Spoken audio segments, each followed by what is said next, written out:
How's it going, man? Tomorrow here. Give people a minute to get in here. Man, on top of this snow, man, this sunlight on the snow thing is blinding. Let me move into another position. Now, I've been using StreamYard through DuckDuckGo, and apparently it is a better connection. I tried it through Firefox. Apparently, it is a better connection from using Internet Explorer and Chrome. But for some reason, through Firefox and DuckDuckGo, it is a far better, far more stabler connection than those two other browsers. I need to get into this Brave thing browser so that way I can see how well it works there. But so far, in the same position that I was in yesterday, it's great compared to what it was last night.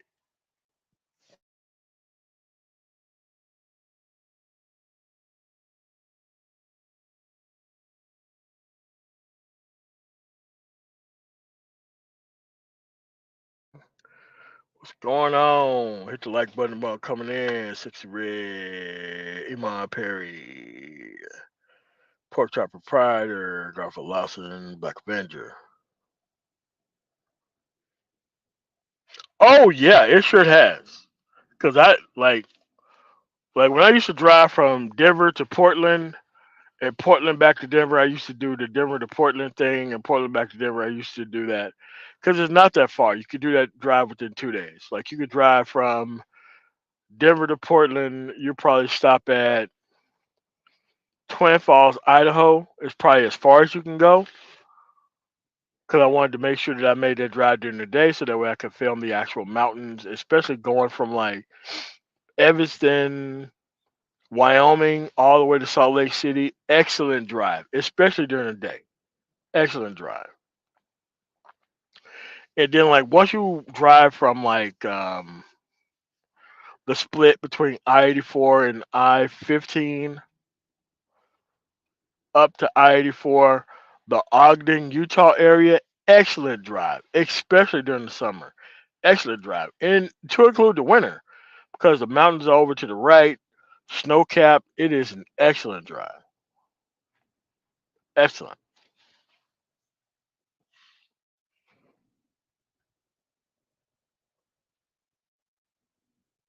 So let's get into it. Let's get to it. But you're right, Black Avenger. It has progressively gotten worse over time to where you can't even use it. And I was blaming StreamYard for browser issues that was clearly that was Chrome and Microsoft based, but not Firefox based.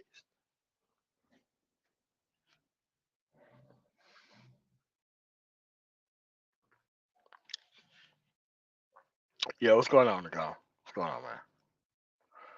All right, man. So let's get into the topic of discussion. Let's get into the topic of discussion.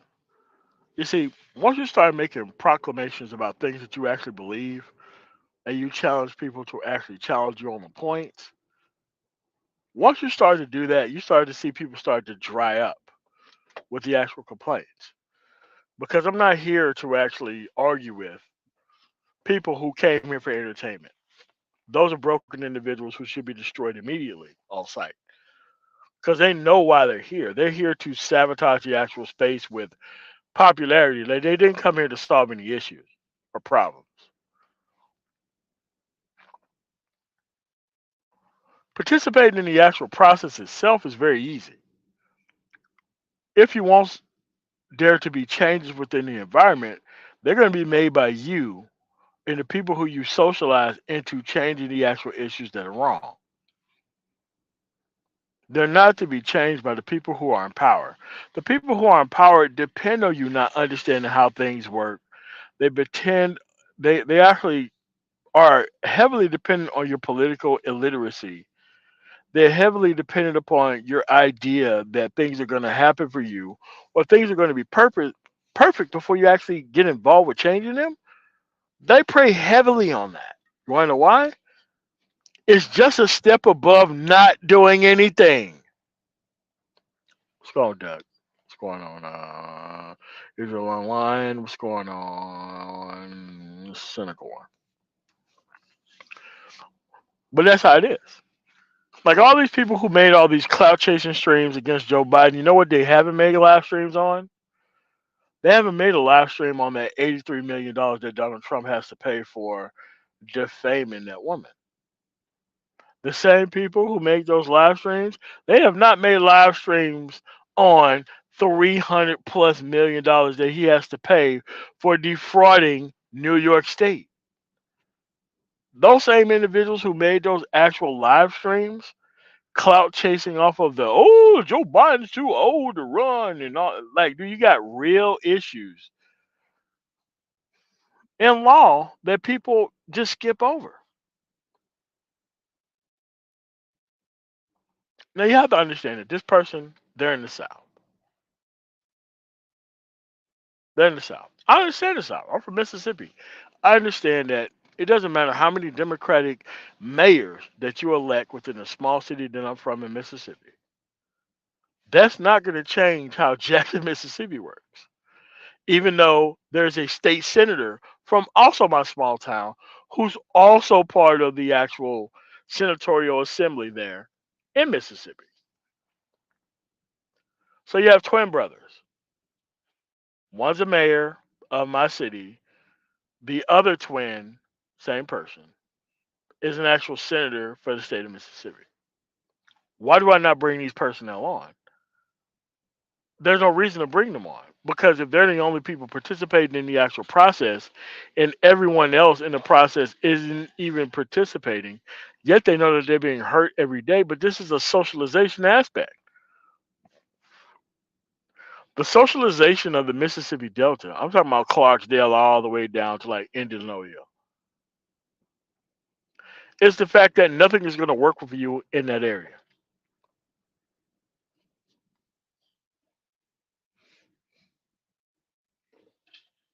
It's not a real issue. It's not a real issue at all, period. Because at that point, you're not even focused on Trump's cognitive decline.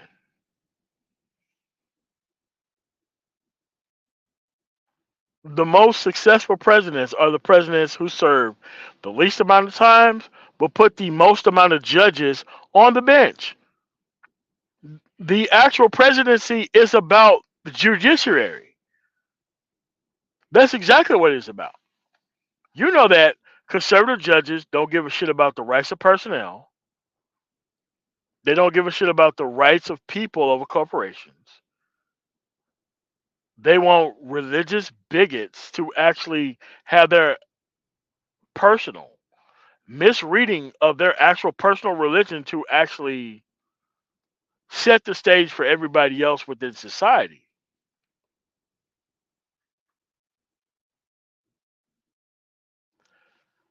Ronald Reagan had the same cognitive issues, especially in his second administration. Do you know that? Of course you don't know that. Why? That requires an understanding of history.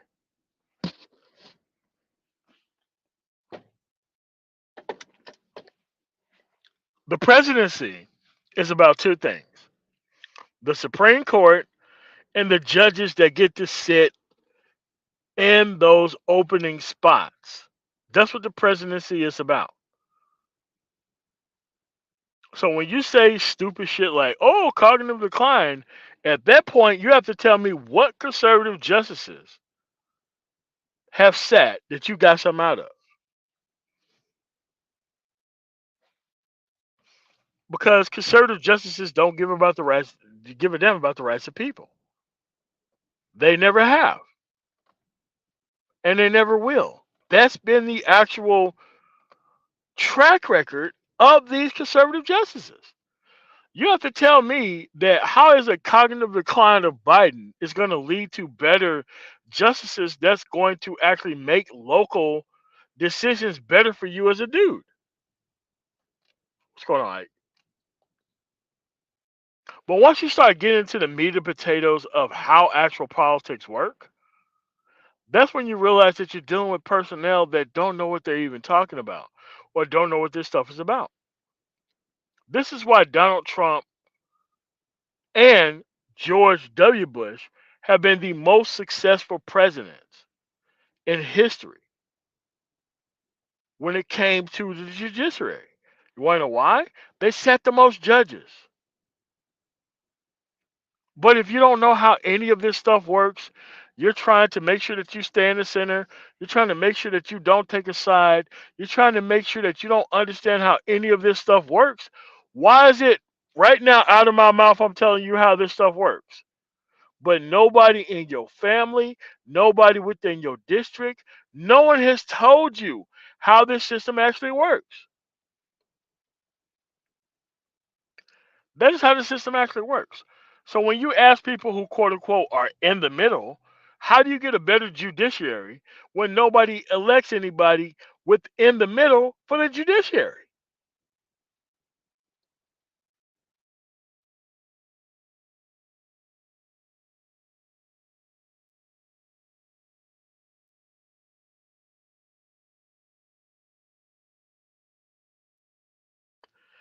Yes. And you have to understand they work together. You have to understand that all of this criticism that is sent toward Nancy Pelosi, you have never seen a singular group of individuals ever give this type of criticism to Mitch McConnell. No one, not any one of these black political grifters, has ever did anything or made a live stream against Mitch McConnell. But they make live stream against Harry Reid when he was still alive, Chuck Schumer right now, Nancy Pelosi. But at the end of the day, these individuals has never done any live streams against Mitch McConnell. None of them have. And you have to understand that I'm not wrong about this. I just understand how the system works. And I want you to understand how the system works. But if you keep wanting me to compete with the individuals that you keep riding yourself into because it makes you feel better about being a part of the process, I can't keep helping you with that. I can just explain to you how the system works, what's actually at stake, and whether or not you want to participate. Because remember, Colorado works just fine. We don't need your help with anything. No, no, no, no, no. We don't need your help at all. We don't. But if you don't know how anything works, you constantly want to be kept up because you don't want to take a side. But the people who do take sides get everything that they want.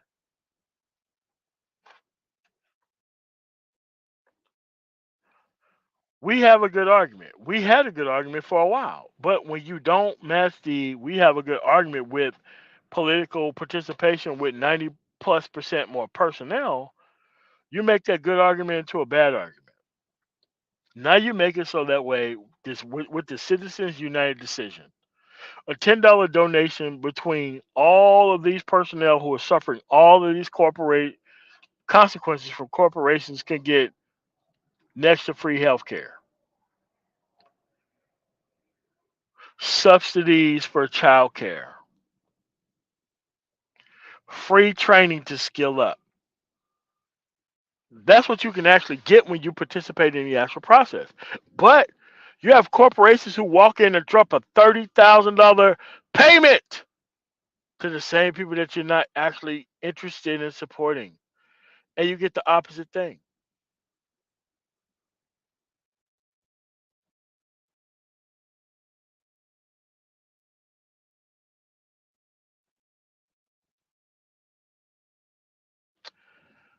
And this is the thing, sir.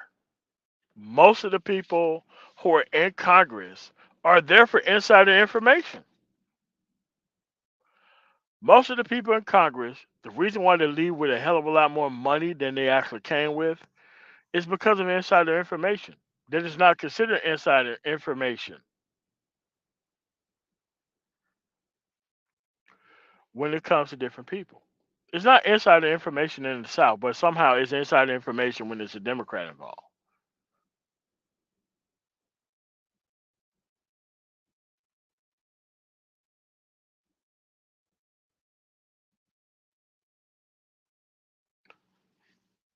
Ronald Reagan definitely had cognitive decline, especially when he was running for president during the second administration.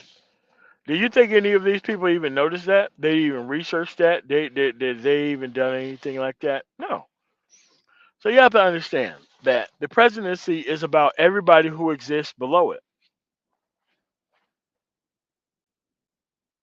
There's not going to be a cognitive decline for conservatives because conservatives don't give a shit about your actual rights as a person. Look at the outcomes of their states to which or where they're in.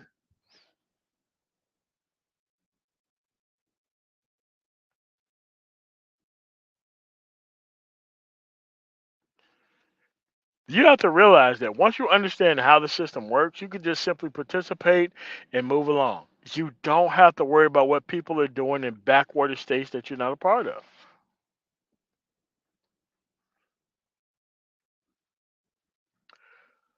You got people who live in the South who keep trying to defend Candace Owens and all these other backwater individuals who don't mean anything towards them. But at the end of the day, they choose to live around these circumstances because they're barely productive and they're definitely better than most people within the environment itself.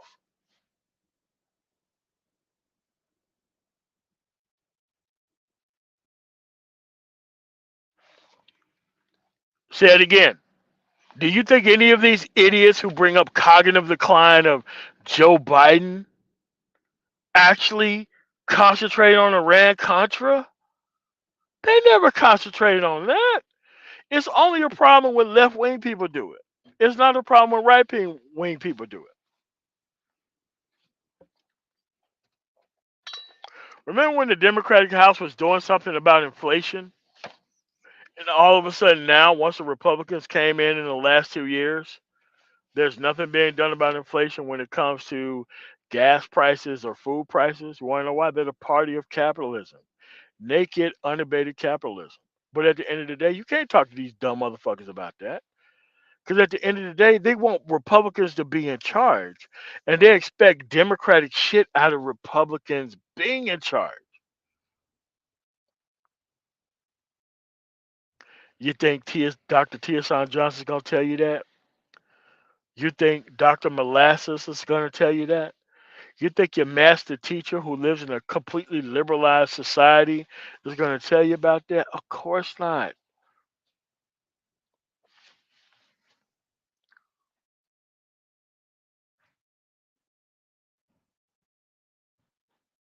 Of course not. These people who are so called in the middle, but they live in these highly liberalized fucking areas. I'm talking to you, Texas. I'm talking to you, Texas. You got people who claim to be in the middle, but they live in Austin, San Antonio, Dallas. Like what is so right wing about those? There is nothing right wing about those places at all. And this is why you have the majority of military bases in Texas, just in case Texas try to act a fool about shit. You don't have to go that far to send the actual planes to go embay those places to the ground. Again, deliberate misunderstanding of how things work.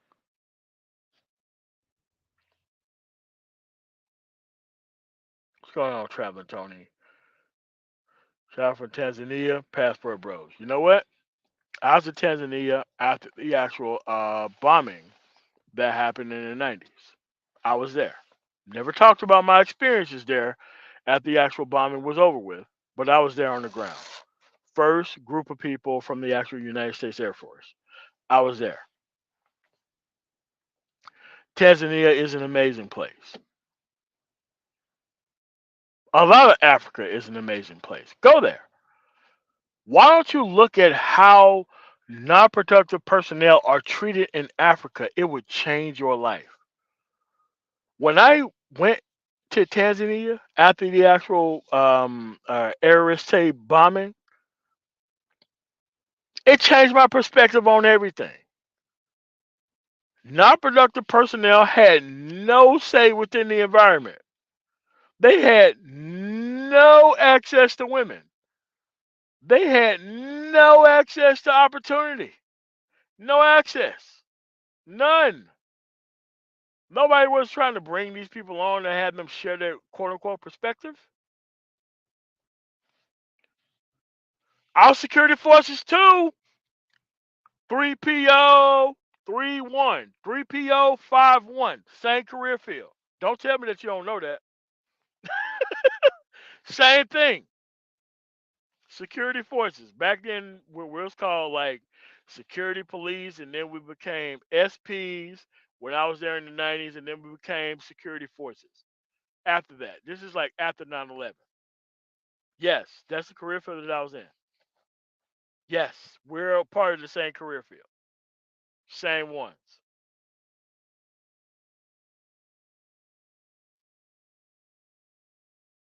That's the track record.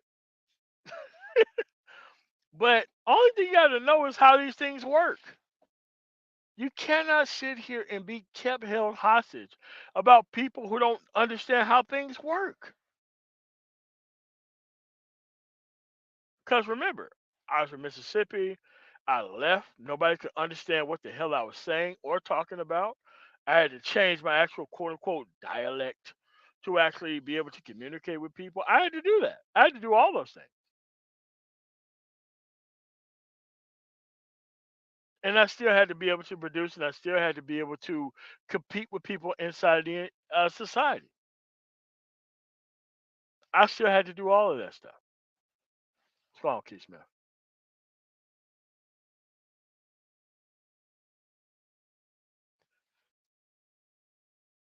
This is why the cowards of this space want to run their game, but they cannot face open dialogue or cannot face open criticism. You want to know why? If you're on some nonsense all day long, there is no way you can face open criticism. You have to hide behind broken individuals who don't know how things work. And then the individuals who come here who claim that they do know how things work, they're here on some entertainment. Oh, I just came here for some entertainment stuff. Bro, there's nothing entertaining about not knowing how society works in your 30s and 40s. When it was clearly taught to you in seventh grade, it was taught to me in seventh grade. Like, look, the Mississippi school system is not that great, but at the end of the day, they told you how the system works in seventh grade. Yes, they did. Whether you seen outcomes of that system actually working is a totally different thing, but they did tell you how things work. Do I ever think that I'm wrong? Like, why isn't anybody ever clicking the actual link when it's dropped to tell me how I'm wrong about anything I talk about? Like, don't you think that when you ask these questions about where I'm wrong, you would actually have an counter argument that's so good that you would be able to come on and talk about it?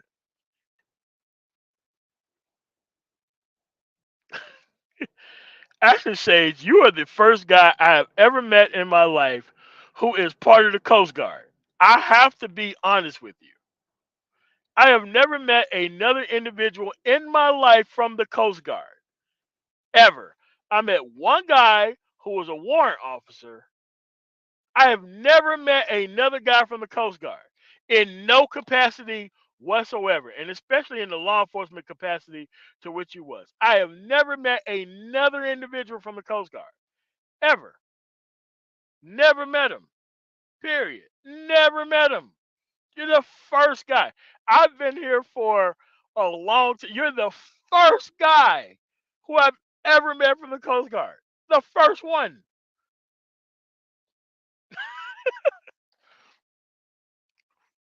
But this is what this is. It's like, where am I wrong at? It's like, look, I seek to have debate and dialogue about things that we don't agree with, and then I want us to move on to solve other problems.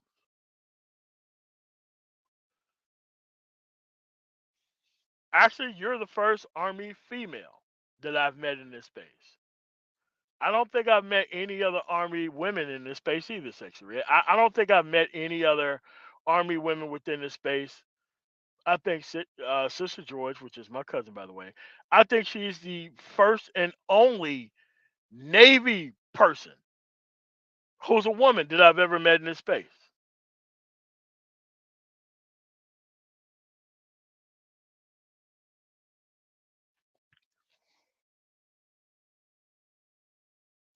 Again, these things are not really that hard. They're not really that difficult. But at the end of the day, am I wrong about stuff? Yes, I'm wrong about a lot of stuff.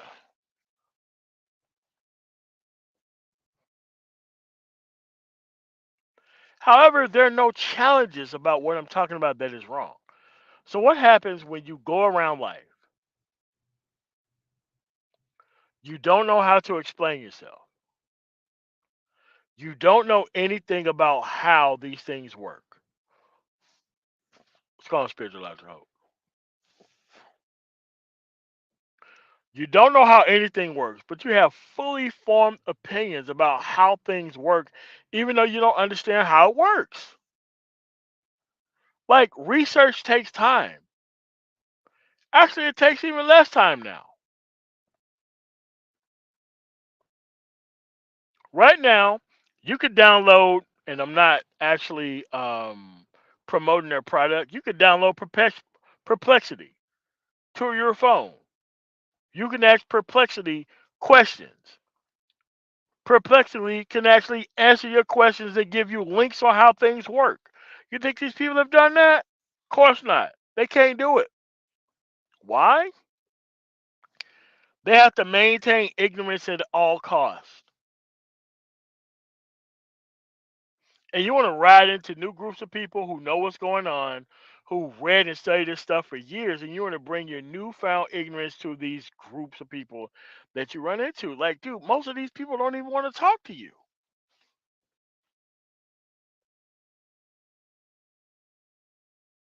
Trust me. Once I seen a guy get humiliated the hell out of by not knowing who Jefferson Davis was, or not even understanding how Jefferson Davis was the actual president of the Confederacy, or don't even didn't even know how Jefferson Davis, like, they they were pointing at me and in the military, right? And there was like, how come in the Mississippi Delta that you have far less education than a person that we know have less education than you? I had to be witness to that conversation.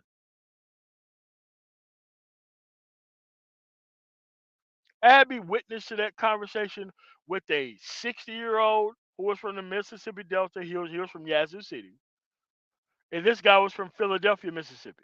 And I guarantee, and that guy walked in and he said, I can guarantee you all three of you guys have been given different information about your actual state. I'm like, it can't be me, because in the Delta, like, they don't make any bones about how things actually work. They tell you how it works.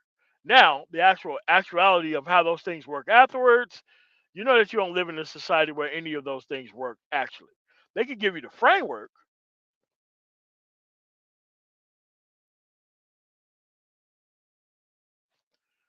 Say it again. Comprehensive of the actual information in the environment itself. That's what it's based on. And once I knew that I was able or wanted to put in more work than most of the people who was in that environment, that's how I started to be part of higher level conversations.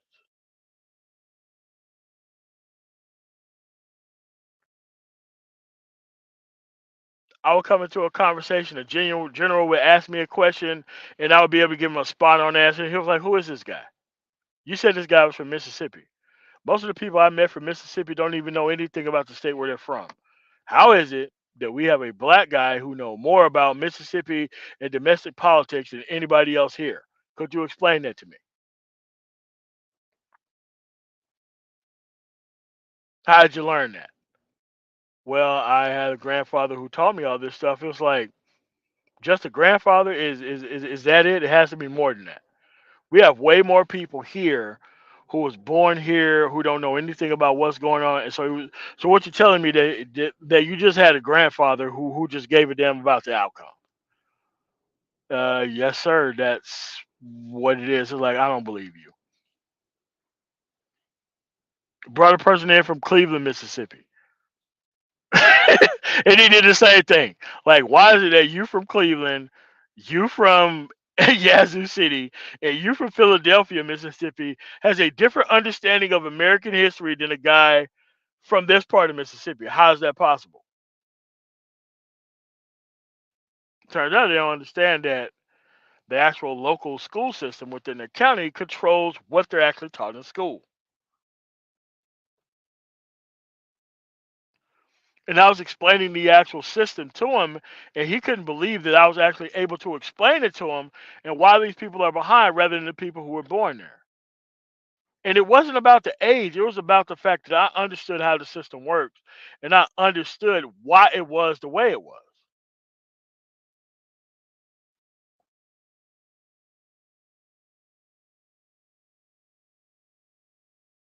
Again, if we don't have a baseline of what the information is within the environment, we can never be able to move forward as people. How can we be able to move forward as people when everybody is bringing their own level of understanding to the actual topic of conversation? So, Jay Shine.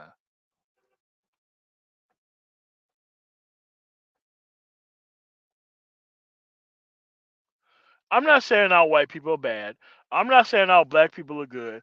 But I am actually saying that the understanding of the history and the environment is very key for understanding how things should work. Because once you make these actual problems individual to them, the way it was made individual to us, no one would want to go through those actual situations. And everybody would feel wronged if it happened to them. But they never spoke up about it when it happened to other people. Like, don't you understand what case law is based on? Case law is based on how much of this stuff we can get away with other personnel. And if we can get away with it with other personnel, we can get away with it with you. So it's like, oh, well, MOT, well, what do you know about that? I'm like, bro, listen, I was law enforcement in the military and law enforcement for the federal government. At the end of the day, you just can't roll up to a black barbecue and just start fucking with people. Even in the military, dude, you don't know who's there. You don't know who's there. You don't know if there's a master sergeant, a chief master sergeant, or whatever. You roll up to a place and you start fucking with people like you think you could fuck with them in actual normalized society outside the military, you're gonna get pulled aside. All day you gonna get pulled aside like, hey man, that's a general. And he was like, hey man, do you have any legitimate business here? And you know what happened? People from Oklahoma, people from Louisiana, people from Alabama, people from Georgia, Florida, North and South Dakota, seeing how this shit worked, it's like, oh shit. The things that I was brought up to believe was actually wrong. Most of these people here are just chilling the fuck out and just being American citizens. But all of a sudden, based on what these people think and believe, we're not American citizens, even though we're all military personnel.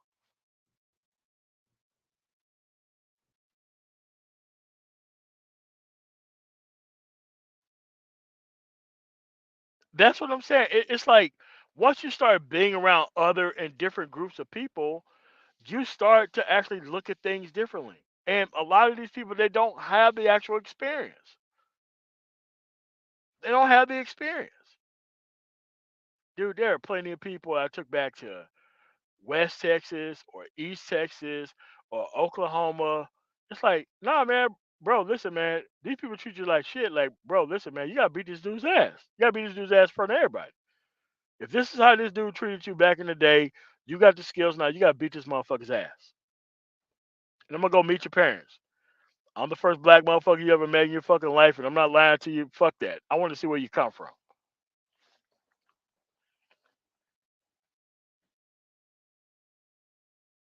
Yeah, like most of this non-experience is a socialized experience. It is. It is a socialized non-experience on purpose of protecting something. But at the end of the day, if you are able to serve and fight alongside personnel of different races for a specific goal, then it shouldn't be a problem for you to do that shit outside of that environment. Jay Sean, also Army vet, working with the feds, doing great shit in the transportation department overseas.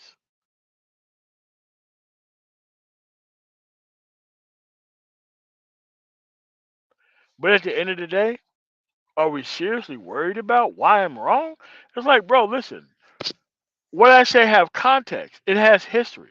But if you don't understand context and history of what I'm talking about, you're just gonna run out here all day with just disagreeing with shit just to be disagreeable.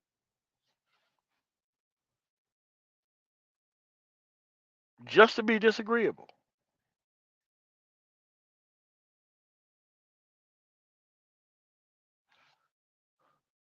But at the end of the day, this is why I only fuck with most people who are actually ex-military, who are ex-police force, who are ex-CIA, who are ex whatever. You want to know why? We have an understanding of the actual environment itself.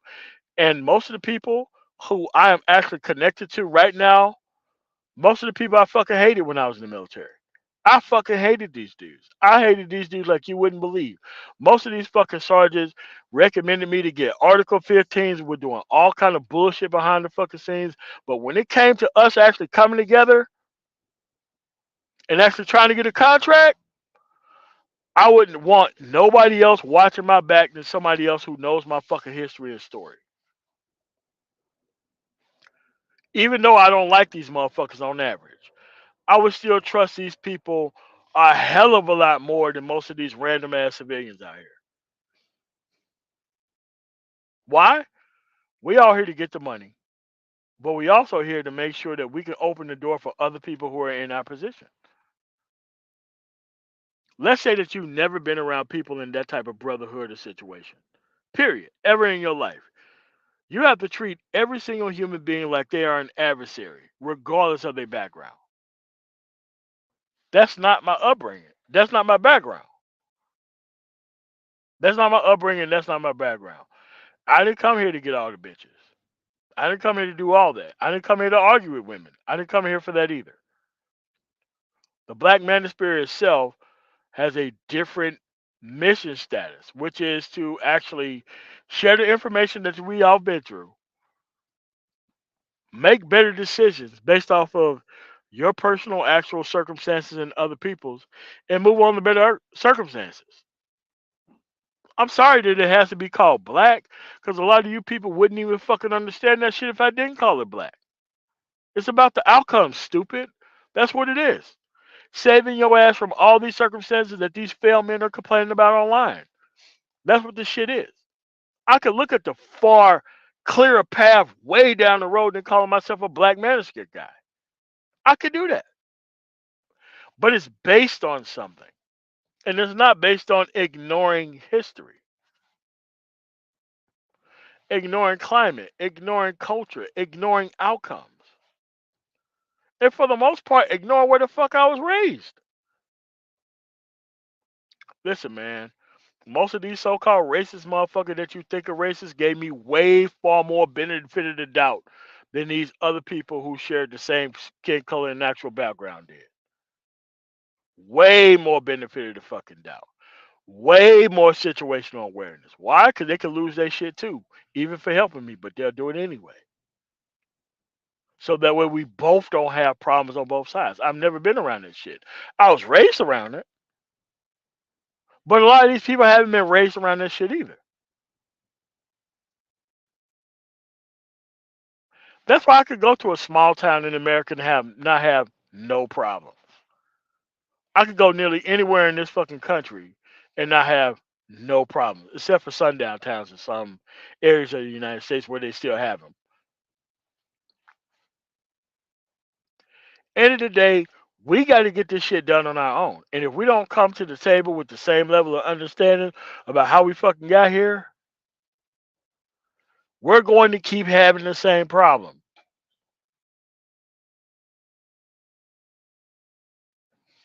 So when you put this much effort into being raised a certain way, learning the actual history a certain way, understanding what these people think and believe on their actual side, and then you show them that you're not a fucking threat to them in any other shape, way, form, or fashion, that at the end of the day we want the same outcomes, there ain't no way you're gonna get a good outcome. There's just no way you're not gonna get a good outcome. There's no way.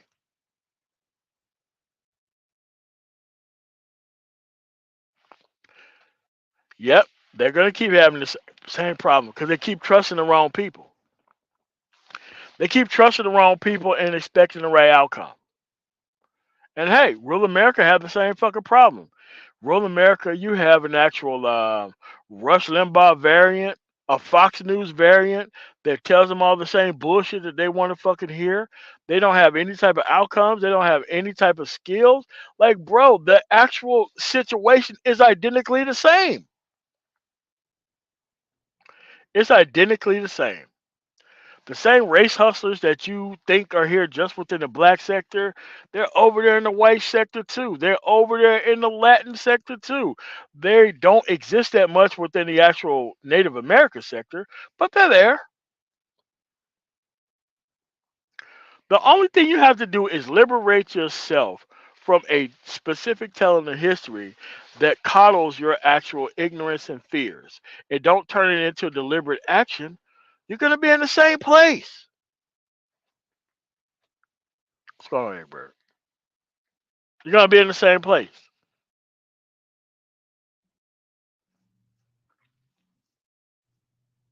Listen, I don't want the government telling me what type and what kind of health care that I can get under the guise of abortion. I think that's some bullshit. End of the day, I don't give a fuck about what they do when it comes to the having care process. I just don't want you to tell me that I can't have any type of medication when it comes to solving my problem. For me specifically. But that's what happens when you start inviting the government into your actual medical decisions. And a lot of these people think, oh, okay, I could just irresponsibly get women pregnant and force them to have my kid. I'm like, and in addition to you, them forcing you to have a kid, you actually don't have any control over the actual insurance company lobbying the government to tell you that you don't get any cancer medication. Because it's gonna cause them so much financial damage that they get to tell you what you're gonna be able to have as far as actual diagnosis and actual completion of it.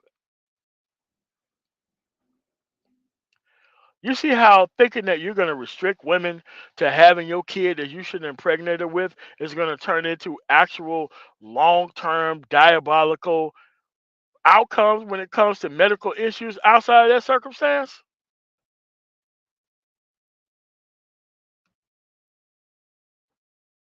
But if you're brainwashed into thinking that these things are actual issues when they're clearly not, you're going to be showing up for the wrong cause every time.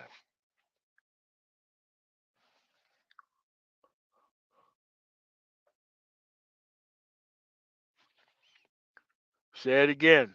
Say it again. The same dudes who do not want to pay child support are trying to force women to have their kids. Does it make sense? Does it make sense? Don't make no sense, does it?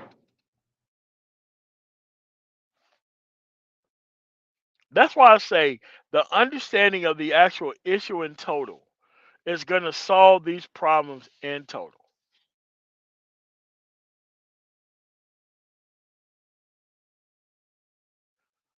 Do I think I'm wrong on a lot of stuff? Not really, because I understand the overall outcome. The same guys with no experience with women is being socialized into not actually dealing with women to actually have an outcome to which they don't have any actual control over.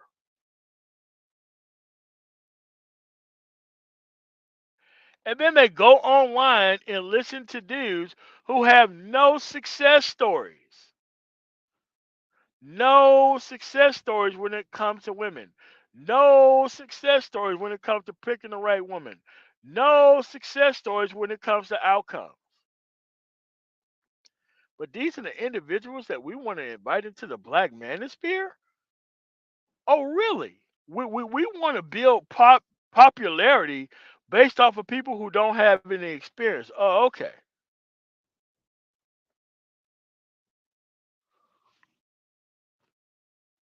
Again, the black manosphere is not a threat to society. We're merely a part of it. Most of these individuals who are here are trying to build a personal brand off of these problems that they are not trying to fix.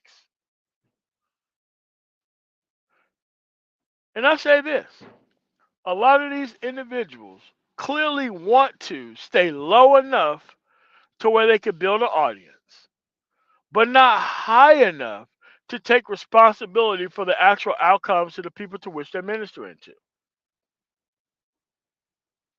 It's a low but high situation. The only thing you have to do is invite these personnel on and they won't show up. You want to know why? They don't want to be responsible for anything.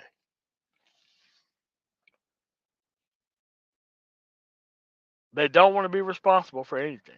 They only want to be responsible to the people that they minister towards and the individuals that they shake money out of. They don't want to fix anything.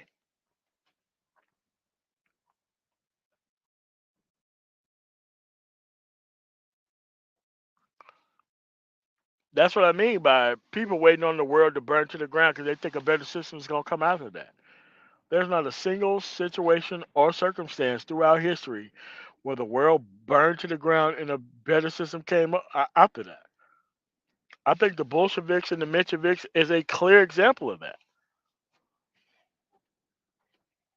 Once the Bolsheviks got in charge, they didn't know how to run anything. They didn't know how government worked. They had all these pie in the sky ideas about how things operate. And guess what? They lost power nearly immediately. Because a lot of these people thought that once they put non functional personnel involved, that a professional society is what's going to happen after they did so. And yes, they lost power nearly immediately. Once those personnel realized that putting these idiots in charge of them without even knowing what their actual plans were was far worse than the situation that they had.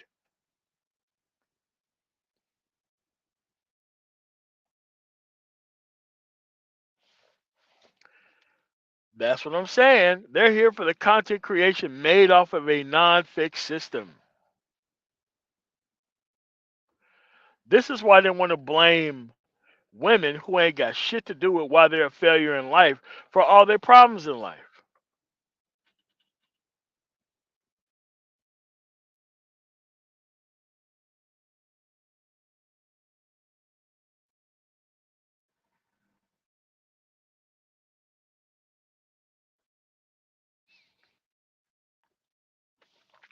That's what I'm saying.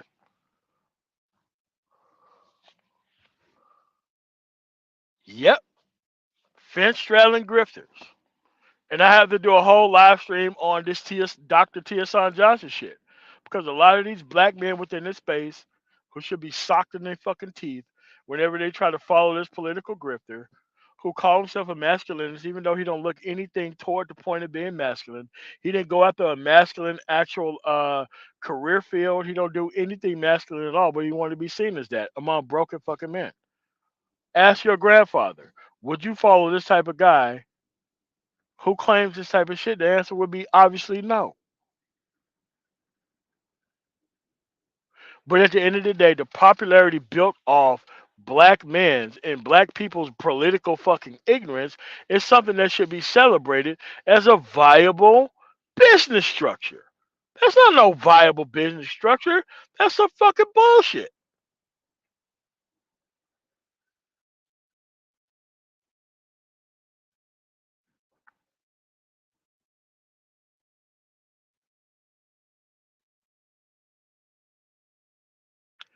Again, if you paid attention to them, the pro blacks, the pro whites, the pro Latinos, less of an actuality from pro native, dude, they pose the same problem.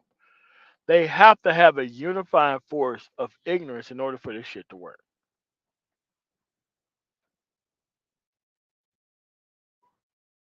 But a lot of these people actually think just because I don't have to be invested or involved in the actual process, I could get things out of the process while building a business and an actual voice of my own among damaged and broken people, that's worth it. It's not worth it. End of the day, I can explain myself. A lot of these people talk all this crazy shit. They cannot possibly face an open forum or dialogue where they have to provide natural solutions for the questions that they ask. They can't do that. Do I think that I'm wrong? Not really, because I'm always ready to listen to an actual dialogue based on actual decisions, the issues. A lot of these people, they can't do that. They have to keep the bullshit up. They have to keep the bullshit going.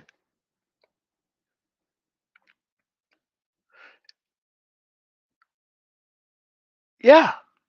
You have to ask yourself, why is a 65-year-old guy is here among broken men trying to get those broken men to actually be socialized into women that cannot provide them anything that they think that they want? What's going on there?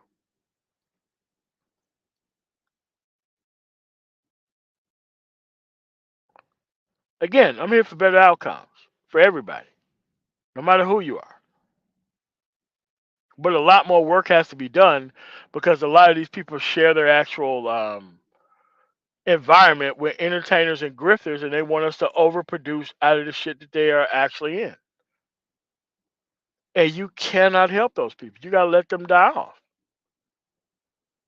Look, if you're complaining about not having access to a fucking woman and you ain't got your shit together, I think the environment has worked.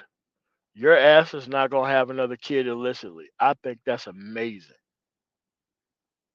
I think that's an amazing that you cannot procreate these problems to another generation. I think that's fantastic.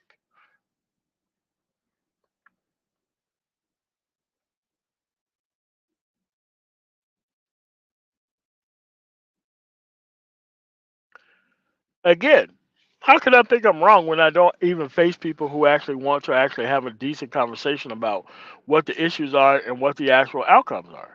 Because I didn't come here to complain about unfuckwithable women. I didn't come here to do that. That's not my issue. I don't need two or three hundred motherfuckers in the chat to actually complain about women that I don't want to be with. Look, you ain't got the actual individual input to have the outcomes in which I'm meeting up with. I think we should leave each other the fuck alone.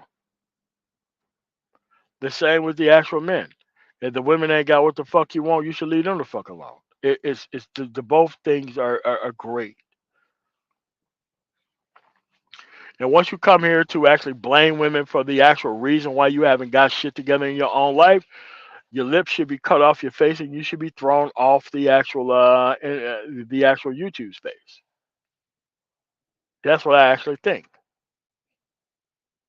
Unless the women actually want this actual attention, even from men that they don't agree with, I think that's some sad ass shit. But at the end of the day, you gotta let that stuff be what it is.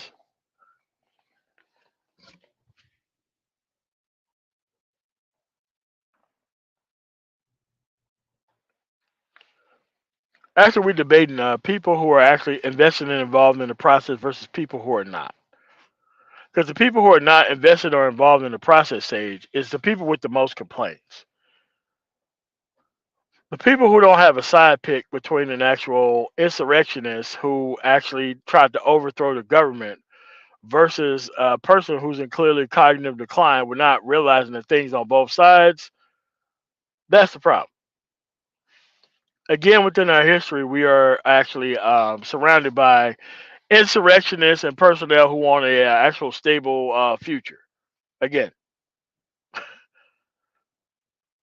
that's what the issue is. But a lot of people think that they get more out of a destroyed society, that they're going to get better things out of not participating than actually participating themselves.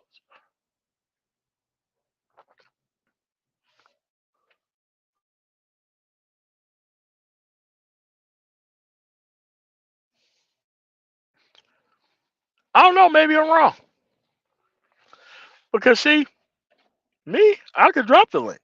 I could drop the link all day, but at the end of the day, they can't drop the link. Why? Because they're trying to push toward a certain actual narrative that cannot be questioned. And it's not about arguing to be arguing. Let's argue toward a specific result. Let's argue toward, okay, what are you going to do on your side that you claim to be on? And it's not the middle. There is no middle in this shit. There is a one side and there is another side.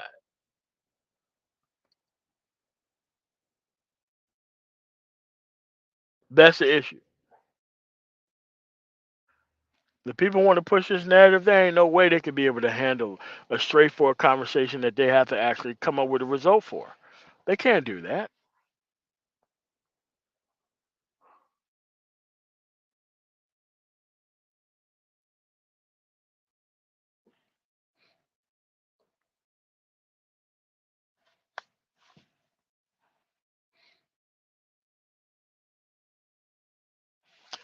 Yeah, like that's gonna make them more productive once they get rid of women's issues and DEI programs. That's gonna make them more productive.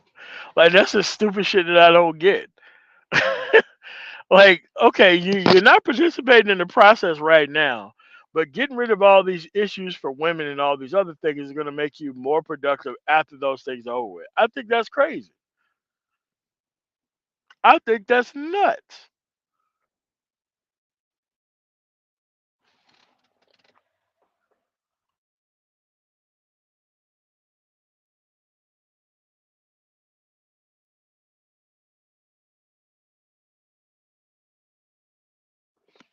But since they're here for popularity, the only thing you have to do is invite them on far bigger platforms and ask them simplistic questions so that way you can just make them look stupid as shit on a national fucking stage. That's the only thing you have to do. They're there for attention anyway.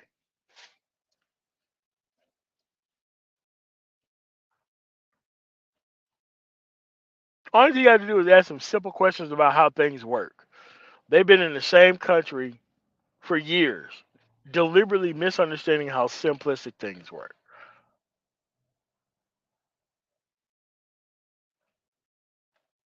Again, I don't think I'm wrong. I think I'm very precise. But when you're dealing with people who are anything but precise, you're always going to have an issue because they have to spin a narrative. They're here to spin a narrative about how they benefit more off of things not working properly.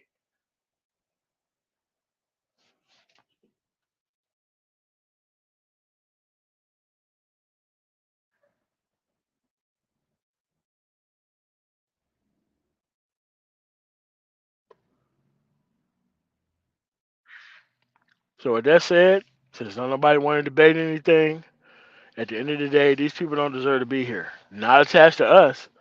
No, sir. They got to create their own space.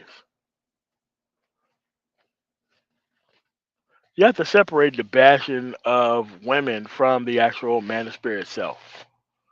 Because a lot of people think this high value man stupid shit is a part of our actual brand when it isn't. That guy's dead. Been dead for a while. And everybody who want to clout chase off of that dude's name and his work should also be just as gone as he is.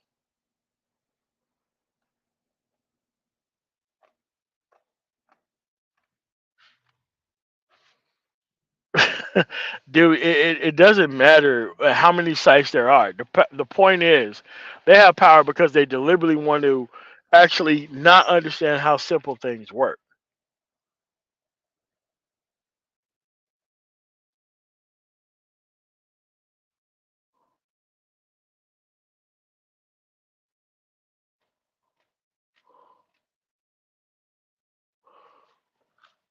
But that's just where we at. What you do is you keep showing them that they cannot handle a direct and straightforward conversation. And then you move on with the progress that you should be already be having by yourself. That's all you need. Individual success. You don't need group benefit. The group benefit that they actually benefit off is group stagnation. That's what they benefit off of.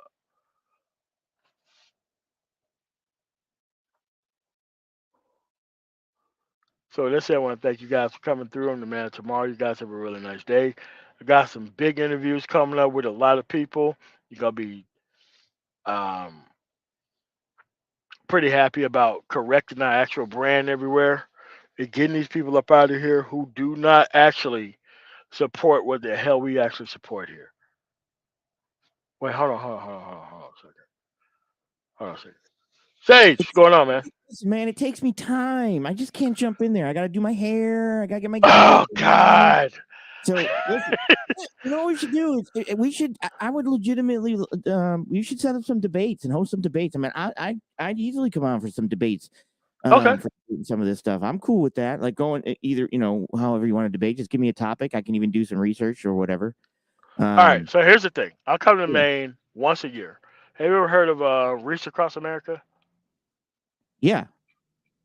I come up there to Maine once a year Where do in you go? December. Where do you go? Uh, I actually do the actual grave sites of people in the Michigan. I go from Detroit and I go all the way up to Cadillac. What's Cadillac, Maine? No, no, no, Cadillac, Michigan. Okay, well, In I'll Maine. explain what Reach Across America do. Like, there's a place Yeah, within 'cause I Maine. got they're Like, right down the street from me. You get the yeah, reefs. You get the yes, reefs. Like I'm like 3 miles from the people that supply the reefs.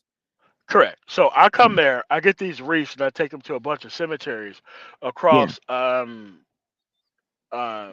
cemeteries in Michigan because that's where I yeah. own property at. So I do come there every single year. Well, I'm sorry for your loss. Sorry for you have to come here every year. No, no, no. Um, No. It's a charity event. Like you don't get paid for it, no. but I it's mean, the Maine, fact that you. Maine's like the Twilight Zone, bro. It's like the Twilight Zone, is what I'm Oh trying to say. no. It's Oh oh oh it's oh no. Like I have no, never seen more uneven land on the planet of Earth than I yeah, ever seen in Maine. I it's have rough. never seen no shit like that. I It's have rough. never seen 65-mile-an-hour highways right next to houses that are just off the Pretty much. street, Pretty like on much. some Texas shit. Like I've never seen anything like No, but that.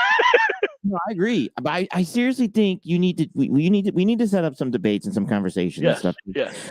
I literally got kicked off TikTok. I jumped into a TikTok just in the chat section of a live. And they're all about and it was about the oath. And I just did a TikTok video on it. I got kicked out for saying that the oath states that you're taking an oath to the president also, right? And he's like, no, you're not. No, you're not. I'm like, well, yeah, you take an oath to the Constitution to defend the Constitution. And then if you keep reading, it says obey. You're going to obey the president. So as long as the president doesn't. Every oath says that. Like, dude, like even when you're in MEPS, Yeah. when you take the fake oath before you take the real once you get to your actual installation, it says that you're an officer of the actual and you're going to Yeah. uphold this. So for a Yeah. And you're going to president to obey say that officers. he's not going to be able to do that, it's fucking crazy. But even it's like I said, I went back and forth on some of the, and I look, when I come, I bring all the receipts, like I bring all the proof, I bring all the research, and I say, here's what's going on. Like I dig into things, and you can tell people. I think it's like I've talked about this before. It's one, your IQ's and intelligence based on your ability not just to read a headline and read something. It's your ability to comprehend what you just read.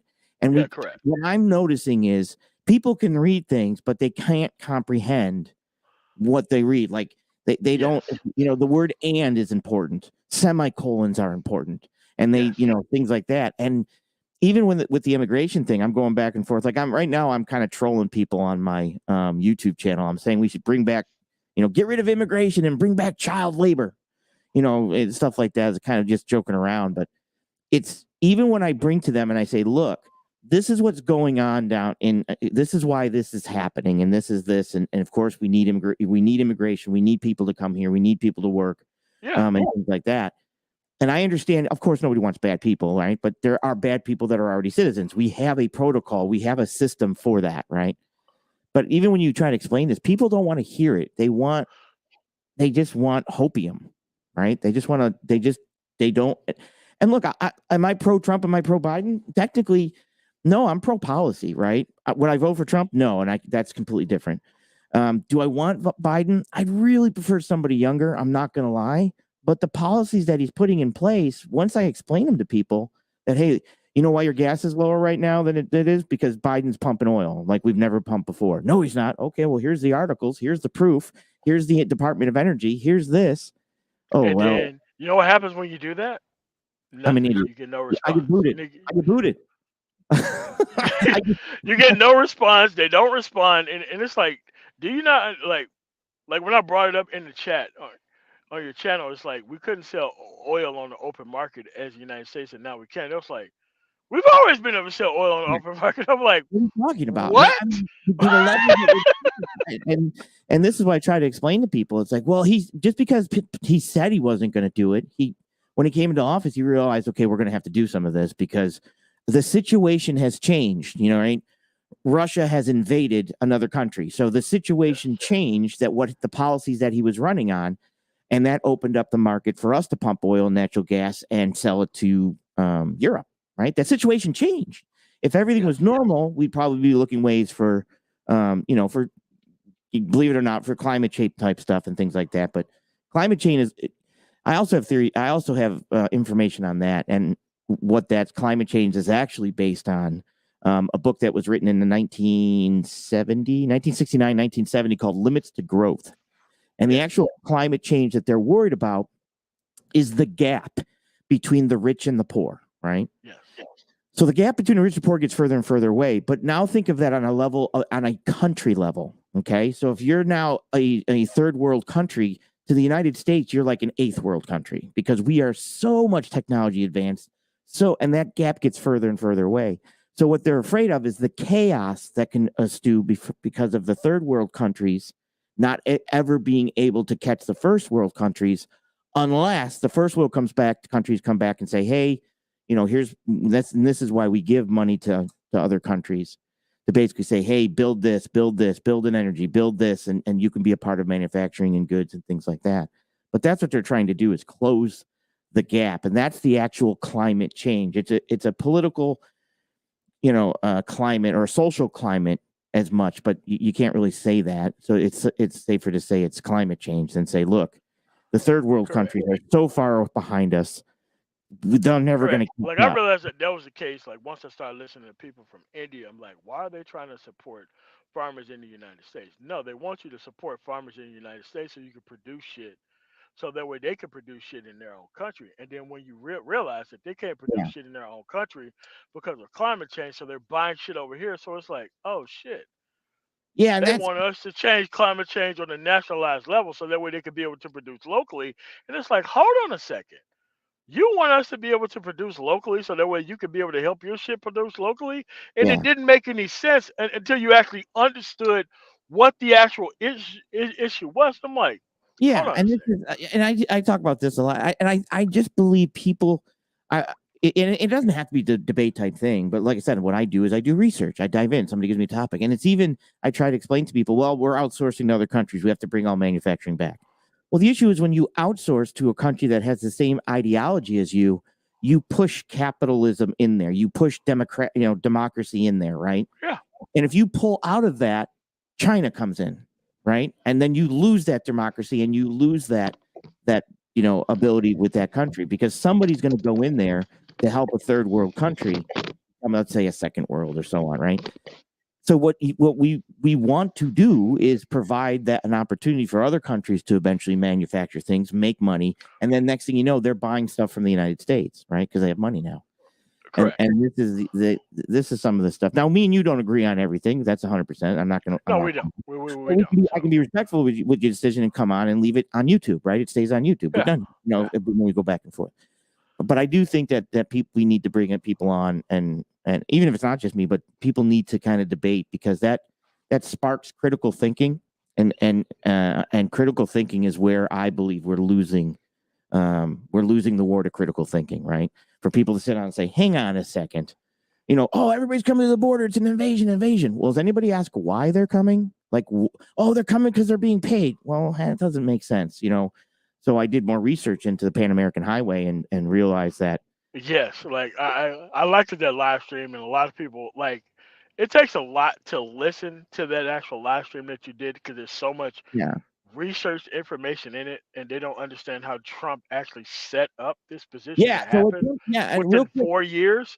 yeah, the thing that Trump did, which pissed me off because people are saying this is the day before Trump left, Trump did two things that were key to some of the immigration issue. The first thing that he did was gave 145,000 Venezuelans temporary status to stay here, right? Just boom, Yes.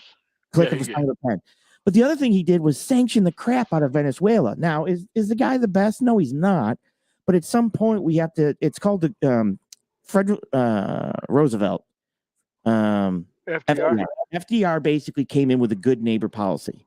And his good neighbor policy was basically said, look, we need you to be better people down there because we don't want any type of, conflict or things like that. But we can't just always do it heaven-handedly. So he came up with the good neighbor policy. That was 1932, I think. And the problem was what Trump did is he sanctioned the crap out of Venezuela while giving 145,000 Venezuelans temporary duty. So it sent a message that basically said, I can't get work here because they're sanctioning, they're not letting us selling oil, they're not letting us do this, they're not letting do that. But America is making America great again, and he's given a whole bunch of Venezuelans, temporary duty, temporary status to stay here. Well, started to flood more and more people to hit Mexico, right? Because they're coming here. It's not, they got to work, they got to find jobs, and you're sanctioning their country. So they're rolling all their way up. And the other issue is that the Trump policy would stay in Mexico. Basically, it didn't stop people here. We shuffled people down to the Mexico border, but it basically built a flood of water. Like they were in Mexico to the point where Mexico's like, hey, we can't handle all these people. So he wasn't stopping them just from coming in. He just flooded Mexico to the point that Mexico got pissed off and said, you better figure something out because we're not going to hold everybody down here. Correct. To do this. So when Biden came into office and they're like, the first thing he did, well, it wasn't the first thing he did because he came in office in 2020 and he didn't drop the Trump policy until February of 2021. So if that's a year. So it's obviously not the first thing he did because Mexico was basically coming and saying, we can't just keep all these people here. We just can't do it. We can't do it. Once you start crashing the actual court system, like a lot of people don't understand that these people actually go through due process in the United States to stay here. Like a lot of people don't understand that. They think that they just come here like Mexicans and all of a sudden they're here, they can do it. No, no, no, no, no. Those people live damn near homeless. It's some bullshit. They get their actual ability to stay here. And we're not like there's a lot of people who's in some indigent circumstances, but a lot of those people are doctors, lawyers, nurses, and everything else. Yeah, And I mean, there are some people who are far lower on the actual totem pole because they just don't let everybody just leave the country under those circumstances. You don't just get to pass to those border states under those circumstances either. Yeah, so and this is where the Darien Gap came in. So what we actually did was starting to move facial recognition scanners and stuff down to the Darien Gap. And that's what they're down there and there's American flags and because we're moving our immigration officers with permission from the other countries to go down there and start processing them down all the way there so that we will know more by the time they get up here. But people, they're like, we got rid of Title 42. We're still doing Title 8, which is we're still processing people. It just takes longer to do it than 42 does. Like 42 was processed and you're in. And now Title 8's like, well, it takes about, like, I listened to an immigration guy that said, look, I could process 42. The amount of time it takes me to process one person with Title 8, I could process 12 people with Title 42, right? So they're still being processed, and this is where you can't leave office. Know you're being the 2 days before you're leaving office on January 19th. Start giving, temporary status to stay here, and then sanction other countries, and not expect people from those other countries to run up here. It doesn't make sense. Why would you do that? You sent a message, and that's what happened. And then now, do we send money? Yeah, but Trump sent money to NGOs which I pulled up. All day about Trump, but at least the Republicans, while Trump was in office, sent money down there. The goal is not just to come here, but the goal is to set up manufacturing and hopefully set up jobs. And I did a thing with Tucker Carlson. They're building a bridge, and Tucker Carlson, I'm like, you're an idiot. He's like, but what's it made out of bamboo? Well, no. Why? The highway department gives money down there to build bridges and build roads so we can establish, trade and stuff down there, so jobs can stay there and we can trade and get the goods. But they do the same thing here. They do the same thing here. And now you look at Louisiana. Now they're trying to make an actual toll road after accepting highway funds. It's like, what kind of bullshit is this? Like Now let's see what Maine and actual Massachusetts and New York and Pennsylvania and Illinois is getting away with. So now most of the states are actually accepting these highway funds to actually provide tax cuts and get more highway funds for fixing the highway. It's like, what kind of bullshit is? Like, come on, man. And the problem I see is that, like, what I will, like I said, I will show somebody, okay, look, why isn't he's Biden's at dereliction of duty? Well, he's not. I'm looking into it. I'm like, he's actually doing things to try to stop this, right? Now, it's the same thing with, well, he should remain in Mexico. Well, it went to a court, and the Supreme Court in California said you can't force people to stay in another country. We can't force. I mean, think about that. You must stay in that country. Well, no, we can't force anybody to stay anywhere. If they're going to hop a wall, they're going to But hop the a Trump wall. policy was illegal via the United Nations, which is okay. You apply, then you go back to your country, and then you come back. Like once you apply, they have your name publicly. They can execute your ass once you go back with this quote unquote wait period. It doesn't make any sense the way that they were trying to do the deportation thing. It doesn't make any sense. Right, and it went against our own immigration laws, our U.S. code, and I think I put it in Correct. my videos. I think it was like 21 USC. I don't remember, but it went against our actual immigration code that we already have. But the issue is that even when Biden tried to put it back on, the court said you can't. It's not. You can't. It's against the law. Here it is. And I've even brought that to people, and people, I'm like, how do you want? Do I feel we have an immigration problem? I do, 100%. I'm not gonna lie. We've got to I find. think we have a more of an illegal employer problem and not really an actual domestic training issue from like high school to everywhere else. Because I live in Germany, an actual socialist society where these people don't go through hundreds of $1,000s of student loans and they go get the actual education that they need to be a part of the workforce by the time they actually graduate high school. Now, if we did that shit for the people in the United States, nobody would be worried about immigration. Period. Because these people would be trained out of school, they'd be able to go into a job where these people just got here. There may be 5, 10 years, but below those people who just got here, and they can just use that immigrant labor for whatever they want to, which is what the Yeah. farmers want to do. But like I said, I do believe. I mean, with modern technology, can process things, can figure things out, right? And Oh, easily. Yeah. we do have that. We have a problem down there that we need to get technology down there. We need to get software down there. We need to get that people trained on that. But the issue is that we're also, and I say this all the time to people that are mega, right? I'm like, okay, make America great again. What's that mean? It means bring all manufacturing back. Okay, how do you do that? You bring all manufacturing back to this country, okay? Let's say there is billion people in China. I think it's 1.3 billion or something, right? So let's say 300 million of those people are making goods for us here in the United States. Yes. Where do we come up with 300 million people? Where do we double our population? How does that happen? Like, You how do you can. can't. You don't. It doesn't dawn on them. It's like, okay, now that you're bringing all manufacturing back here, who does the work? Like, where do we get the people? We'd have to double our population for the amount of stuff. We don't have that. And plus, if you pull, and this is the stuff I go back and forth with MAGA people, and it's like, but when you bring them things like this, it's, dude, you want to do a show? You let me. Have you ever heard of the Turner Diaries? Yes, I have. Okay. I did a whole freaking page and I went all the way back to the NAZI youth. Because I want to get you booted. I went all the way back to that and brought it all the way forward, explaining why you keep hearing the term white. I don't know if I can say it, but you know what? The S, right? I don't want Yeah. to Premises. about my YouTube page, but I don't want to get yours. I don't want you to get Yeah.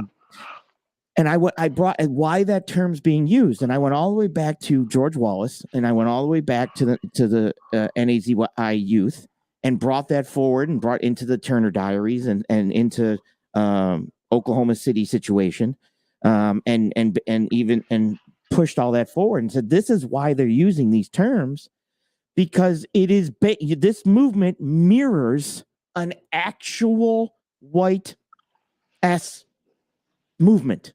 It mirrors, like I can show you the mirror, like step by step. So they're referencing as you know, if you're an FBI and federal law enforcement, and when I did federal law, if you can find patterns, you look for patterns. So they're finding these patterns and they're saying, well, this thing mirrors the George Wallace movement, and that's not good. But people, they don't want to hear that. Like even the term patriot was used by the youth that broke away from George Wallace after George Wallace was shot. Yeah. That moved on their own path, which absolutely 100% was white S, 100%, like 100. And it's like there could be a fear of that, and that's where you guys are using these terms. You don't want the government. You don't want any of this. You want law and order. But when I say, okay, well, law and order says Biden can't force them to stay in Mexico. Wow. I even had one person say, shoot them all. I'm like, what? You can't just. I'm like, what's your answer? I'm like, you can't. Well, the military can just open fire. No, you can't. No, That they would can't. Not in the UCMJ. They can't do that. and we would have You can't. so many people on having countries contacting us saying, "What are you doing? What are you doing? What's going on here?" But that's I don't know, man. It's just people that I actually thought were smart, right? At least comprehend and could process information are blocking it out more and more, and that's scary to me. It's scary the I fact mean, that but we're law enforcement people. We have to understand how the law is processed and prosecuted and understood. Like if you're not a law enforcement person, then the yeah, only thing you want to do is say something that makes you feel good or makes you feel right or more right in the actual circumstance. And it's like yeah, that's why you don't have people from the border patrol ever on here talking about what the laws are because they'll tell you how to fix things immediately. Period. yeah. They'll tell you how to fix things And immediately. look, it's not. I mean, people. Well, we need more Okay, let me give everybody an example. And I if I do like when I go live, anybody's welcome to come on my show. I click you in. You don't come on screen, so you're always backstage. I set this up through OBS. I actually made this new backdrop. Anyways, I've said this to people. I say, okay, how would you fix the problem? We need to build a wall. Okay. And then what? Because walls, 15-foot wall, 16-foot bridge. Okay. We need to then put armed guards on it like a prison. Okay. Perfect. Prison. So, because it works for a prison, right? Let me give you an example if this would work. So let's say we had a prison that had criminals inside. But the officers and the guards come to him and say, look, this is how this prison works. If you make it over the wall, you're free and you get money and you can just move on with your life. Would the prison hold guards or would those prisoners be trying to get over that wall every single day? Right? Every single hour, Every day. So minute, it's second. based on right. It's based on the incentives on the other side of the wall. So if you basically said, look, we'll incentivize you, rather than waste money in guard, if you come in this way, you get nothing from us. You get nothing. If you come in illegally, you get nothing. But if you come through there, we'll process you. And as long as you're not like a wanted criminal for Interpol and stuff, you know what I mean. We'll process you. We'll get you your paperwork. We'll get you into the system, and we'll get you in here into this country, right? And we'll take the money from trying to stop them here, and we'll say you get nothing, but you get incentivized over here. You'd have more people coming through the door, right? But you can't That incentivize. specific door, period. Correct. And that door might, like I said, and that door might be, hey, I came over the wall, knock, knock, knock, immigration, I'm here, right? I'm saying you can't just sneak in.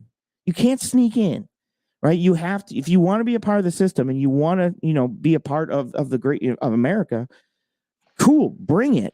But you got to actually come in and say, knock, knock, knock. I'm here for work. I'm here for this. You got to declare a side. You got to say the reason why you're here. You can't say a Right. whole bunch of nonsense on the actual application. You have to And, declare. right. You have to You declare. have to show up. But and I do agree with that, but it's just like I've also said, it's like, if it's an invasion, who's invading us? Who do we And declare why? war on? And why? Who and what? Right. Because if we're declaring war. So if it's an invasion, and it says it in Article 10, Section 3, it says, technically, this was Texas's fight. A state can declare war if invaded. So if they're saying this is an invasion, and then they have to be declaring war. It's not, you can't disconnect. You can't just say, oh, we're being invaded. Okay, the process now is you have to declare war on somebody. And then the United States is supposed to step in and assist or figure it out. But the problem is that if there's 9 million invaders, then if the only way Trump can handle that is, which he's not saying, is the minute he gets into office, they're going to activate the draft, and all your kids are going to be going door to door to find these 9 million invaders, because that's what actually would happen if it really was an invasion. But that's not going to happen because it's not an invasion. You see what I'm saying?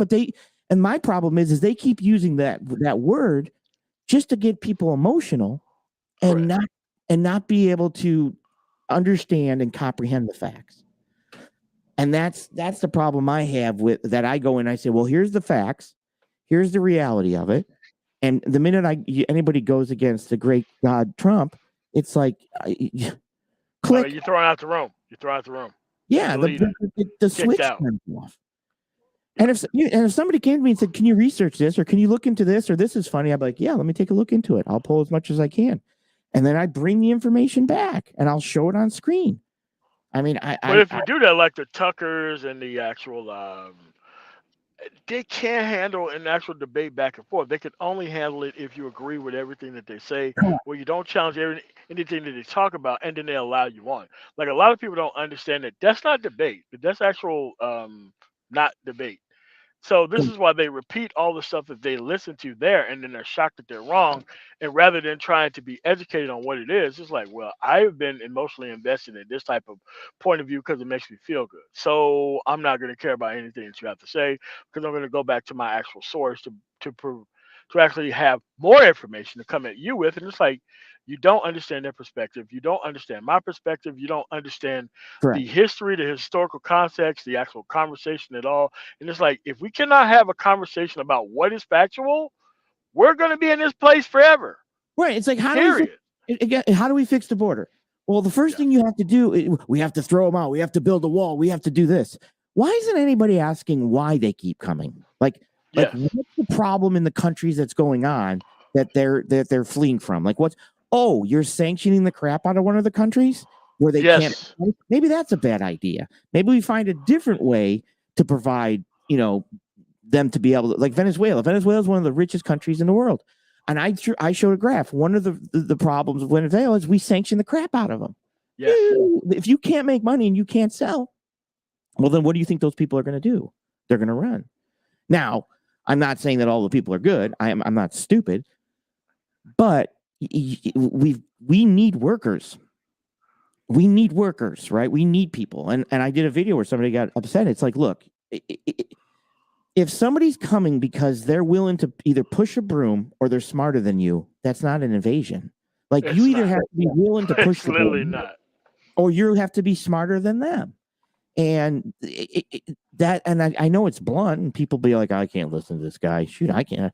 I tell people all the time that I'm banned in their chat. I'm like, shoot, I banned me too.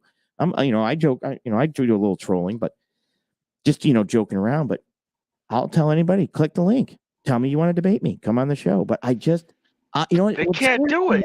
You know they can't do it because I mean, are they two pump chumps? Like after they get in there and they get their stuff off, they're completely lost because they don't even know what they're talking about. Because they can't. And what truly, truly scares me is the fact that they cannot process the information. It is literally there's a click that is broken, like completely broken. And no matter Yeah. what you say to them, no matter what you try to explain to them, it's broken. It's broken. It's that terrifies me because now you can't even have. I mean, this country was built on debate. This country, Yes. they debated nonstop. It was built on discourse and debate that they finally sat down. There were times during the Civil War that there was fights almost broke out on the floors, right? So Actual fights. actual fight, yeah, big fight. So, but we are at a point now where we can't even talk to each other. Like we legitimately can't talk to each other because this side wants this side wants this. But it's like, okay, well, can we take a look at what's actually going on? Nope. That's what terrifies me the most is the fact that people you can't even. There's like I've presented. I said, well, I've even asked, what could Trump do that you would say maybe he's not a good president? Maybe we shouldn't pick. Is there Haven't anything even thought about it. Haven't even thought about it. in process? I have asked people what happens. Well, Trump's going to get in. What happens if he doesn't? Oh, he's getting in. Yeah, but just go with me on this for 5 minutes. I just want to know who else. Oh, Trump's getting in. I'm like, okay, never mind. Like if somebody said Trump's not getting in, who would you vote for? I mean, that's a good question. Let me think about it. Or even Biden's not running. Who would you vote for? Oh, that's a good question. Let me think about it. They can't. Like they literally, you can't get an answer out of them. It's like broken record. Trump's getting in. Trump's getting in. Trump's getting in. Trump's getting in. I'm like, oh my god, I want to break the record and be like, just pick somebody else. Pretend. They That's can't do it. terrifying. They can't do They've it. already bought in. So, and it's like they want the easy ability to just believe in something without even explaining it. Correct. And you can't, Mm. like, a lot of these people don't realize the actual definition of rat.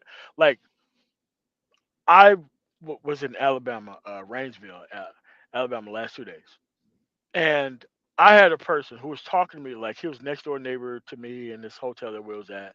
This guy didn't even know he was radicalized. So what I did is I had him read what the actual definition of radicalization was. He Mhm. stood there, he looked at it, be like, "But I'm not radicalized because of this, this, and this." I'm like, "But none of the shit that you're saying is Yeah. true." And it's like here's information for counter arguments, and it's like literally in the actual definition of radicalization, there's an actual buy-in point where there's a point of no return. I'm like, so this is where you're at, and they're like, no, Yeah. no, no, things work fine. I'm like, I'm from Mississippi. Mississippi hasn't been fine. This is Alabama. Alabama hasn't been fine either. So where do you get this idea that all this economic shit's gonna happen because you have the current people in charge? I'm like, okay, what is the best time in Alabama to be a guy working in a minimum wage place? Couldn't tell me. And then you know what? He got mad that I even asked him that question. Rather Yeah. than him trying to find an answer to that question, I'm like, sir, I don't live here anymore, but I have to show you what it is that you're actually suffering from. So that way you could be able to ask these questions when you totally buy into these things. And to him, he was more mad at me for a couple of days that I brought that up to him that he couldn't get out of, rather than him realize like, fuck, I got a personal problem and I'm not gonna solve this shit. Yeah. And but you got people that think Biden's a clone, Trump's still the president, and he's still and it's I have, and maybe just because me, because I try to be a recluse, but it's just, to me it's becomes difficult to deal with some of these people. It's like I don't understand. I can show you things, and here's the legitimate paperwork from the government, and it's or from this think tank, because I work with think tanks. I also do research for think tanks, um, and you can't. They just can't process it. They can't process the information, and And the great thing about us being here is that you're from Maine and I'm yeah, from Colorado, but we threw them off the ballot based on the understanding of the 14th Amendment, one paragraph. yeah. So But everybody else has a problem with one paragraph that says a specific thing. yeah, so here's my. I'll give a opinion on that too, real quick. Yeah, So any state has anybody technically has the right to sue anybody. You might lose, but you have that right. yeah, Any state has the right to try to get a law passed. Now, if it's unconstitutional, it could go to courts and get kicked out, right? But you still have the right, by how you interpret the law, to bring a case to a court, which they did. They voted on it. It went to a court. The court, interpreted it one way, and they said, yeah. And then it went to the higher court. Now, how the Supreme Court interprets it, that's what law is: interpretation of words that are written on pieces of paper, right? Colorado interprets it this way. Maine interprets it this way. Now it goes up to the court systems, and the courts decide who's right and who's wrong. So they have the right to do that. Okay, 100%. If I was on the Supreme Court, I would not, and not that it doesn't matter who it was. I don't care if it was Biden. I don't care, because from my opinion, they probably won't do this because it's very dangerous.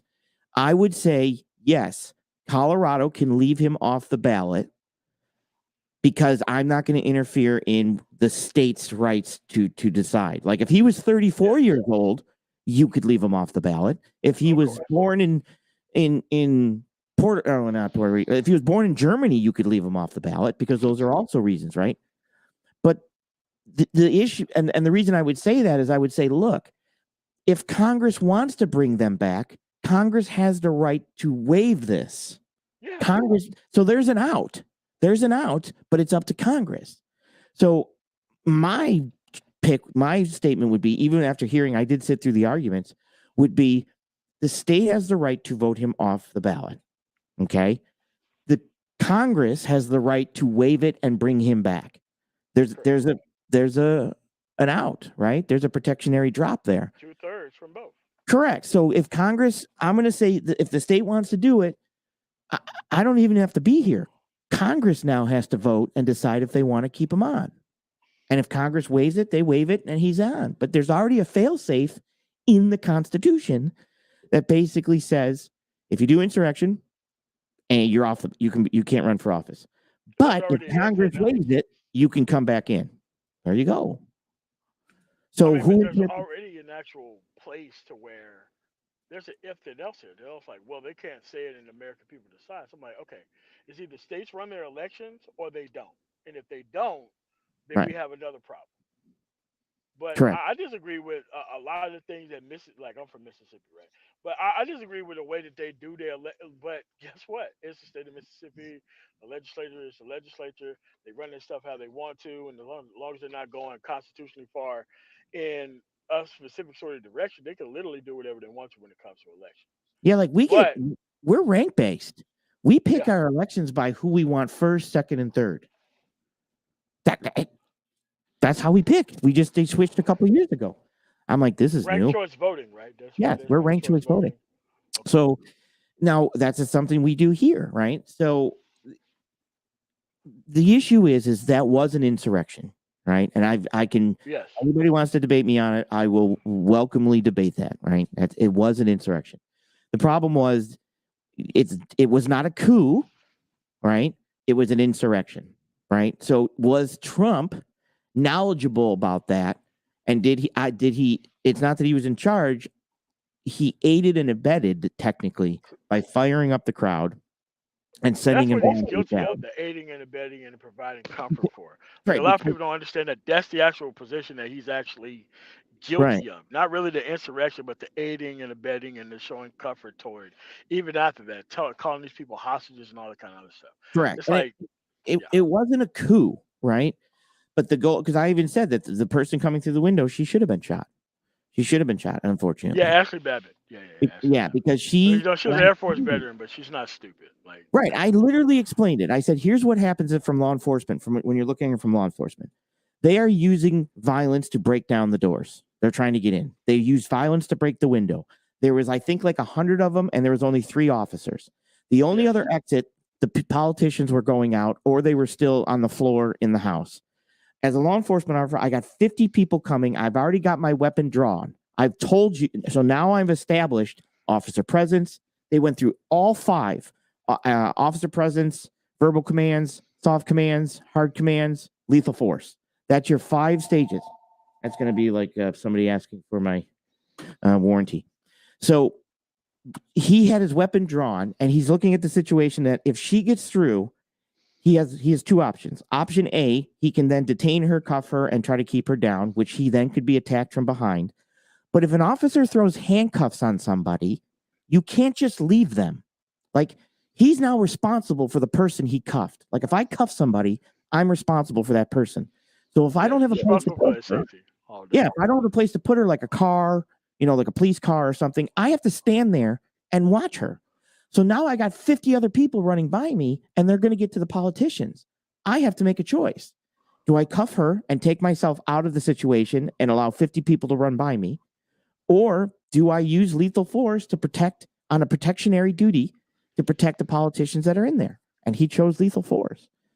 And that's every other one was used. Officers have officer presence, verbal commands, soft commands, hard commands, lethal force. Your officer present is your uniform, and what that you're presenting yourself as an officer. Your verbal commands is stop, don't come in here, you can't come in here, this is restricted, do this. Your soft commands would be, or your soft would be hand to hand battling, but baton. Hard commands would be your taser. If you like, we carried OC, which was like mace in the Coast Guard, mace and OC, and then lethal force is obviously lethal force. They went through every one of those to stop these people. And once they got in, they were at the point of lethal force. And people don't want to hear that. They could have been overrun so easily due to the numbers of Absolutely. personnel. And they're like, oh, they walked them in. No, what they did was is law enforcement tactics of controlling a crowd and controlling a riot. If you can get the people out on this side, you bring the people in on this side, because what they were worried about is they were worried about people flanking them on the outside of the building and coming Correct. around behind them. So what you Yes. do is you say, okay, I can't be flanked. That's the worst situation, is for me to be flanked on both sides. But if I bring them in the building, they are now inside a building where I can now protect, because now the politicians are out. I'm going to guide them down this side of the building. Now I can use the walls to basically keep them in the building as Correct. we de-escalate this. And that's what they did. They took themselves out of a position of being pushed and possibly hurt, let them in, and it's like opening the dam. If you leave a dam of water, it will destroy the entire city around it. At some point, you open the dam and allow the dam to flow through so that the city doesn't flood, right? The town doesn't flood. Well, that tactic is used to bring them into a building. Now, the building, they can't flank them. Now, the officers can technically surround the building and maintain control because of the walls of the building, as long as the politicians were out, which they were getting them out. And that's Correct. where they were like, hey, yeah, come on in this way, go this way, go this way. Now, the politicians were over here, but they're like, no, no, go this way, go this way. And that was the process. Anyways, I could And I that's could the talk thing. about that. It's just that people don't understand the process, but they have fully formed opinions about what it is that happened. And it's like, Yeah, okay, let's start the conversation over by the actual ignorance aspect of you not knowing.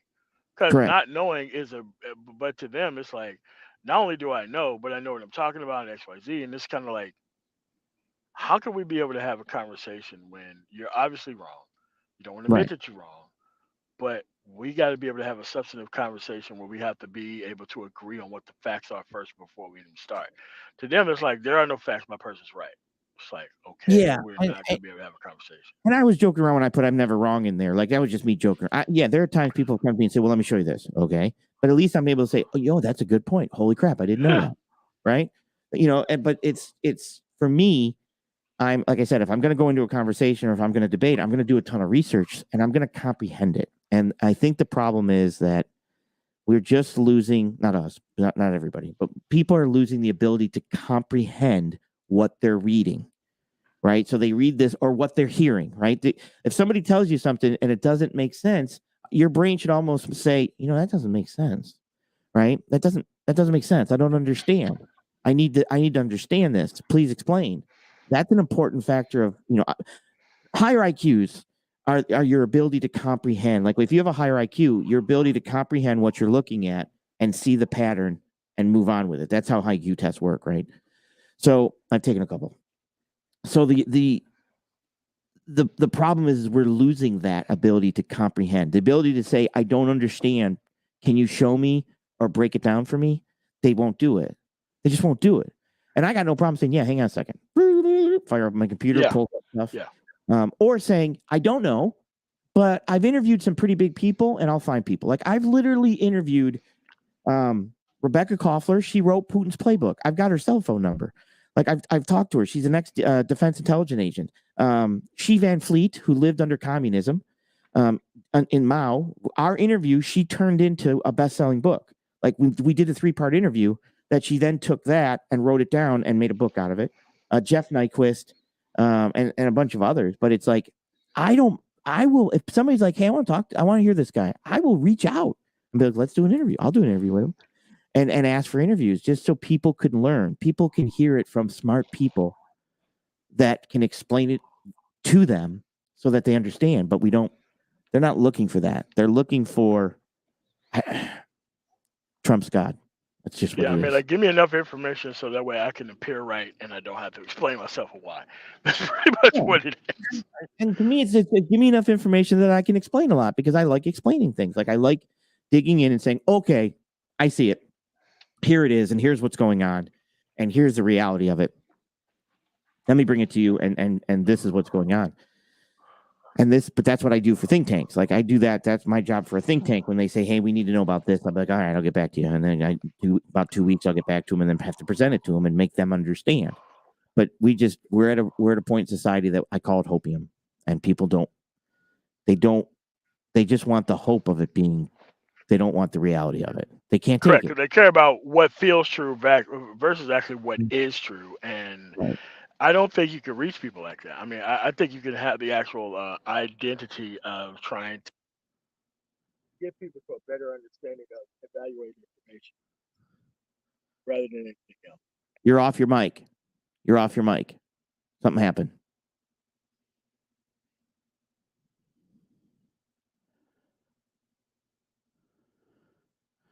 I think we lost him. His mic went dead.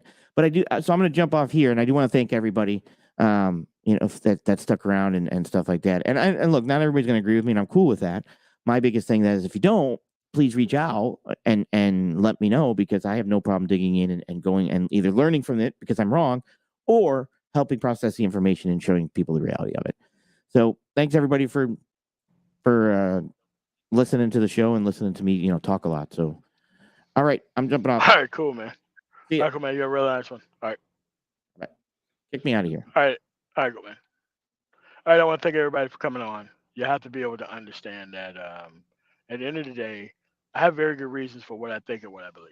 If you have very good reasons for what you think and you believe, you can actually hit the link and actually explain yourself. But we can't run a society where everybody come through with their own level and set of factual information. He's a Coast Guard guy, law enforcement, Air Force and federal. Like we care about what's actually true, because when you go to depositions and everything else, they're gonna ask you about what's true and what's false, what actually happened.